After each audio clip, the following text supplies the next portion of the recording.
I hope you're ready for what is considered the greatest hub in all of gaming. Oh? In all of gaming? Jesus Christ. The amount... This is like the one time I see almost zero negativity towards Dark Souls. And it's for Majula. Majula. And why is it? Because of the interesting NPCs, the cool art. Oh, I guess we're heading here first. We'll be back in a sec. We're leaving. All right, well, I'll get back to that in a sec. This is... Okay. Before we get too far into it, I'm just going to warn you now, this entire part is nothing but talking to NPCs. Wonderful. We are talking to everybody. And we're starting out with this guy. This is a locked out path. We cannot get to this yet. It's going to be useful later. Is that the Moonlight Greatsword? I'm glad you recognized that, like, immediately. He just fucking has it in this game, that dude? Yeah. Yeah. Ben Hart of Jugo. Can I kill him and take it? So, this will get revealed later from another NPC, but I don't mind spoiling it because it's... Yeah. We'll talk about it later anyways. But it's a fake. Ah. Yeah. Damn. You know it's fake because someone tells us if you kill him, take it and look at the description, it tells you it's a fake. So, yeah. Huh. No Moonlight Greatsword. Is there no Moonlight Greatsword in this game? Or are you not going to tell me? I'm not going to tell you. Okay. We'll talk about that when it becomes relevant. Fine. Whatever. Anyway, say bye to him. He's kind of like our onion knight. Our onion bro. Just kind of stuck. You know, can't really do much. Doesn't know what to do. This place is pretty. It is very pretty. So, one of the most beloved elements of Majula are the vibes. It is incredibly peaceful. Also, hidden item. Yet another Sonic Unleashed type game. I see. Yeah. But, I mean, Dark Souls 1 has vibes, but, like, they're always lonely and depressing. Majula, it feels warm. It's comforting. Like, you'd be happy to spend your days here. You know? Like, just look at this. It's really cool. And we're gonna go meet our Firekeeper, who's effectively our Firekeeper for this game, and our main quest giver of what the hell we're doing. Because right now we don't have anything. So here we're gonna learn our name, what we're gonna be called for this game. That'll be Bearer of the Curse. May it ease your journey. This is the Emerald Herald. Basically, she's going around trying to find the next monarch, because the current monarch has disappeared after a war with giants. Okay. King Vendrick. Bearer of the curse. Yes. Seek misery. She's gonna say Bearer of the Curse a lot. For misery will lead you to a stronger soul. She is also widely considered to be the best Firekeeper in the series. She's really chatty compared to the one in Dark Souls 1, who had no tongue, unless Lautrec killed her and you revived her. Endowed with immense souls. Then she got a tongue. Their souls will serve as beacons. Okay. What? Once you have found them, Tongue acquired. She didn't get her tongue cut off. She's kind of like a faux Firekeeper. She's not trained like the others, so she acts a lot differently. Because she's allied with Vendrick. Right. So basically, our only hint is look for the king and get powerful souls. So, play Dark Souls is the quest line here. Gotcha. Okay. Yes, but we don't have to ring any bells. You just, no bells of awakening. You just go straight in. You're getting the big souls. You're fighting the big boys. Hell yeah. That is That's sort of similar to Those who come to Drangleic Demon Souls. In that game, your objective is to just kill as many demons as possible. It's pretty neat. I do see a lot of similarities because, like I said, I have been playing Demon Souls. I do see a lot of similarities with that game and this. A huge point of this game is you're traveling long spans of distances. You're traveling through different nations. A huge theme of this game is kings and how different areas are run and developed and such. We'll really get into that when we start playing the DLC, but that's not going to be for a good long while. Right. But that's kind of a big part of this is kings, and without souls. And I guess trying to not follow to ruin. Stay strong. Do not lose hope. It's gonna have much different feels from the original Dark Souls, for that reason. A lot of people have gone on different theories and such, thinking that this game was never supposed to be part of Dark Souls. But when you get into this game enough, you can't separate this from Dark Souls 1. It is truly a sequel. It's just not the sequel people thought we would ever get. Dark Souls 3 is much, much closer to that. While also being a really good sequel to this game. I know you brought up before that a lot of people think Dark Souls 3 can ruin this game. And I definitely thought that as well. But when you get really into the lore and you give it more thought, I don't necessarily see. I think Dark Souls 3 really complements this and really completes the trilogy as a whole. Versus what this does, where it does not really complete Dark Souls as a duology, you know? I think Dark Souls 1 on its own can stand as its own game. But 2 doesn't necessarily feel like it's a conclusion. Right. So isn't like a part of this story basically them trying to forego the cycle?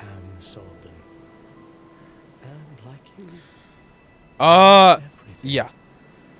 Yeah, so like that's what I was talking about in the first part, was like, oh, in this game, like, people were talking about how Dark Souls 3 kind of retcons this game, but not necessarily. It doesn't, because like people in the time frame of Dark Souls 2 trying to forgo the cycle does not mean the cycle doesn't continue, and that's sort of like part of the thing of Dark Souls 3 is it's like them trying to reignite the cycle or something.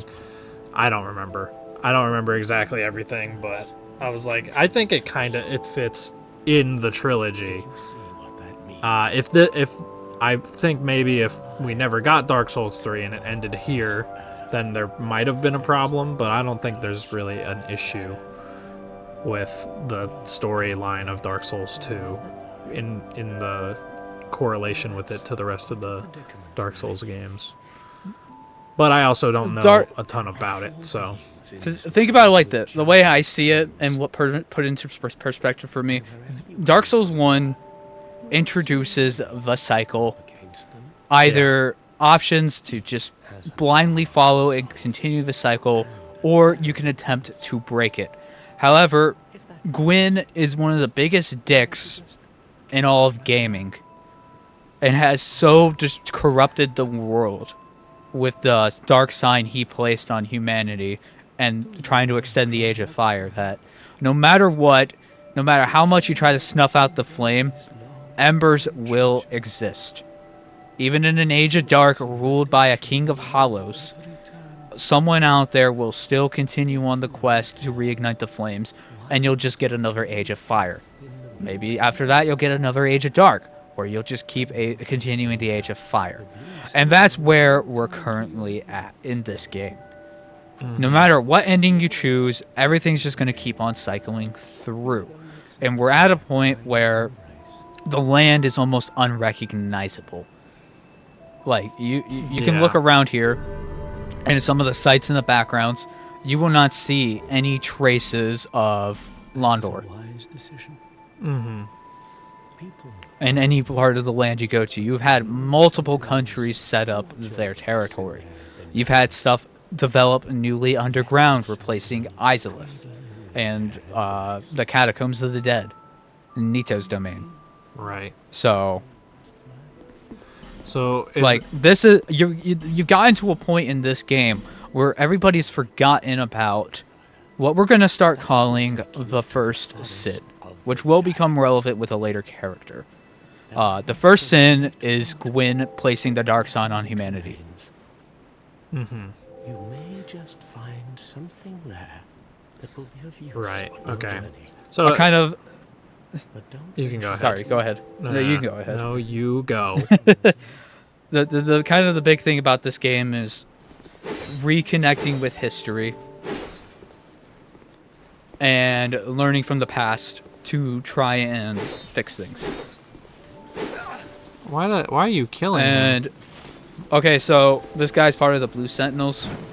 That's how you join their covenant. And Blue Sentinels in this game and lore are kind of dicks, so I don't feel bad. Plus you get a good ring out of him. Okay. The only other way to get this ring is to do the entire Blue Sentinel storyline or quest line, and he'll give it to you. And yeah. So you can just I'm not doing forego it entirely. Also, and just kill him. there's a statue telling you the number of deaths. Wow. You can tell by all the fucking bloodstains.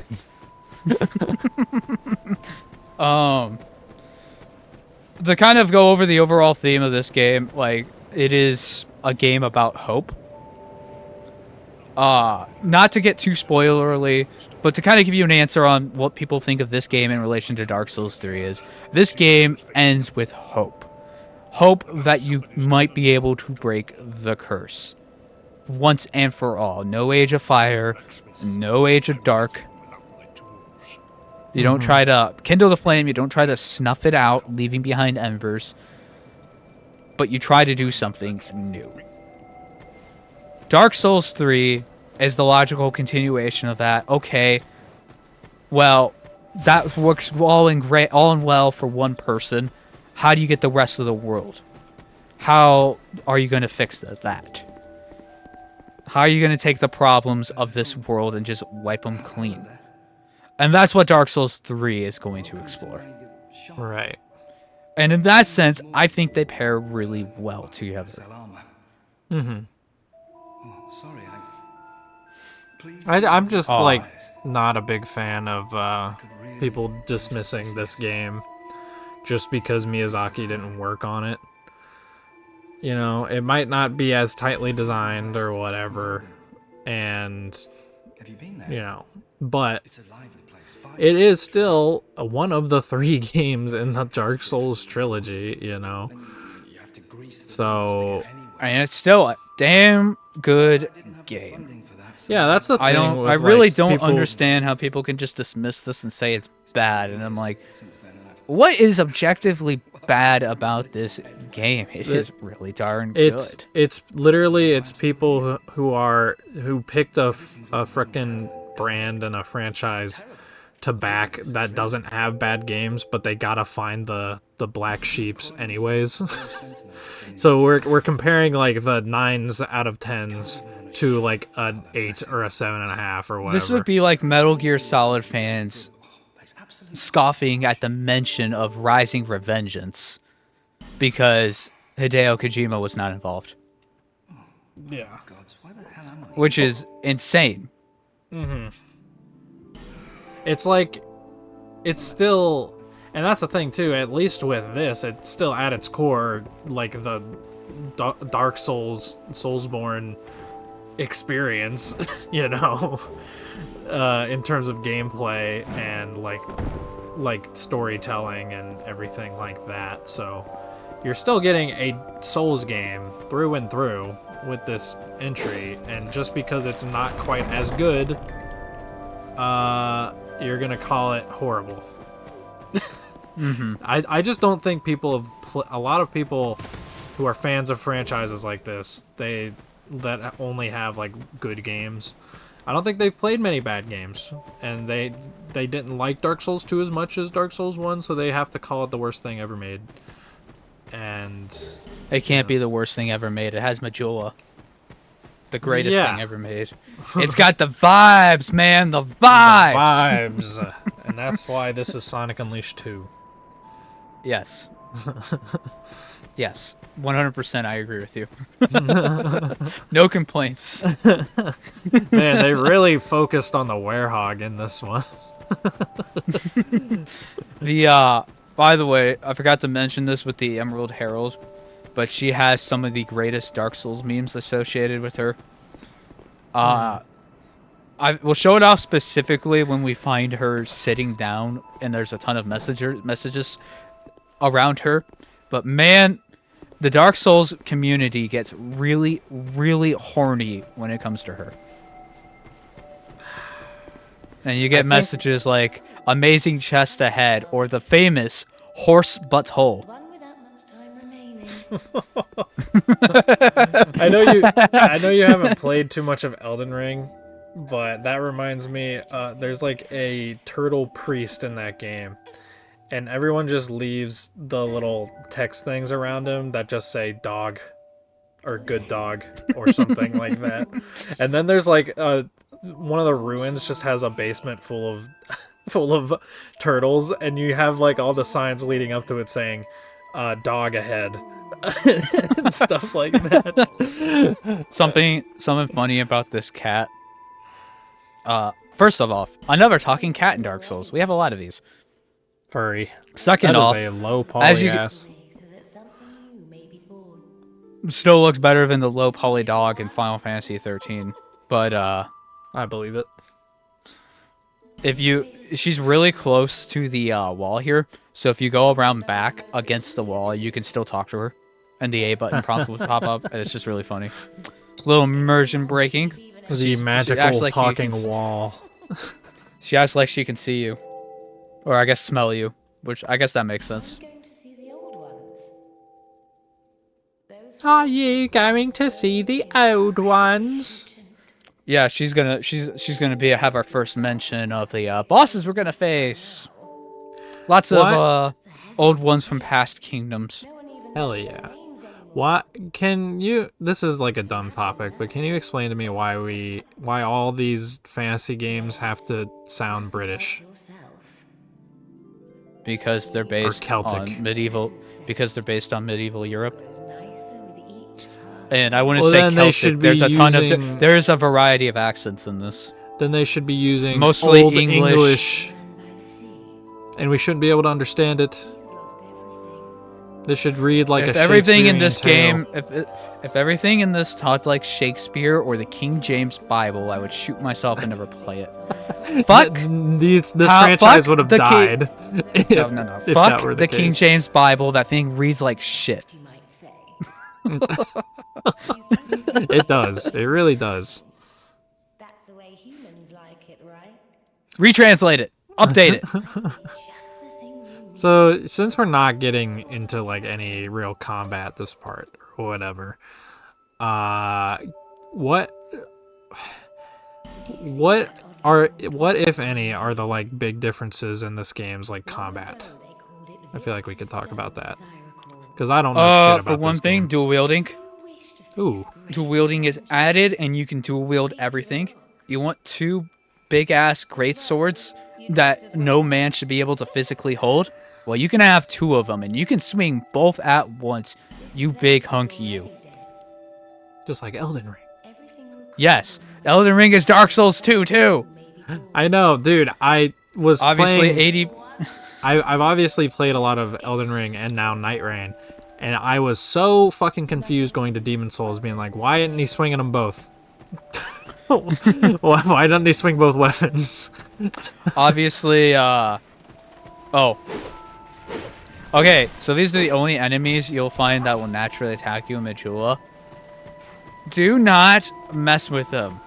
So Dark Souls 2 has this interesting mechanic where if you kill an enemy enough times, they will stop spawning. Interestingly, what this means is there is a certain amount of souls you can get in this game before you can't get any more. So you cannot grind. You can grind, but only so far. Right. Now, these pigs are no exception. However, they already have a lot of health. They can easily fuck you up this early on in the game. And if you kill them enough times that they disappear, the big mama shows up. And she will wreck your shit. And just chase you all across Majula. The boar from Nier is back. With a vengeance. These are like the Kukos from Zelda. Dude, a Kuko boss in a Zelda game would be so good. Okay, so Dark Souls 2, like Dark Souls 1, has a few different areas you can run to at the start of the game. You can go down this way, which is the intended path for when you first begin. You can go another way to Hade's Tower of Flame, which is also a starting area. It's just gonna have a bit of tougher enemies, so you may want to go here first to start leveling up and get a bit more damage, get your ADP up, that kind of thing, before you go to Hade. But you can honestly go there and probably do just fine. Or you can go down the giant pit in Majula, which will take you to one of the big bosses. So you can just do that right off the bat if you really want to. Right. This and Hade's Tower will also lead you to one of the big bosses, the same boss, but it has alternate ways of getting there, and they both converge at one map, giving you different sides of the map, so you want to do both to get everything. Gotcha. And expand storylines.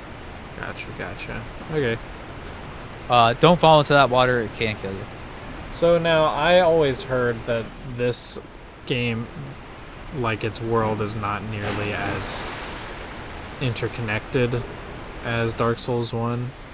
So this game has teleporting right off the bat from bonfires.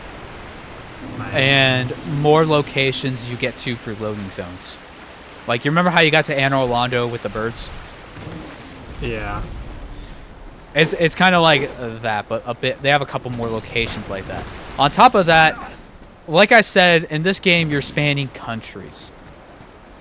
However, most of that you can still walk to, and the game does not try whatsoever to make this make sense. Whoa. Which is why the achievement got this is Dark Souls. Which is why this game has the famous example of going up a tower to the sky and ending up in a volcanic wasteland. It does not make sense. In no way you think about it, it makes sense. Right. It just does not. I was just bringing that It's just up. that's kind of the problem with this. You span countries, but it's kind of nonsensical in how you get there. Right. I was just bringing it up because I thought that, it doesn't make sense to have a hub world if we never come back to it. But I guess that makes sense now. So, yeah. Yeah, Still the cool, hub though. will have ways to get to all Yeah, so it's three like of the main fucking Demon of Souls. the main intersections. It's like Demon Souls. Ah. Sure.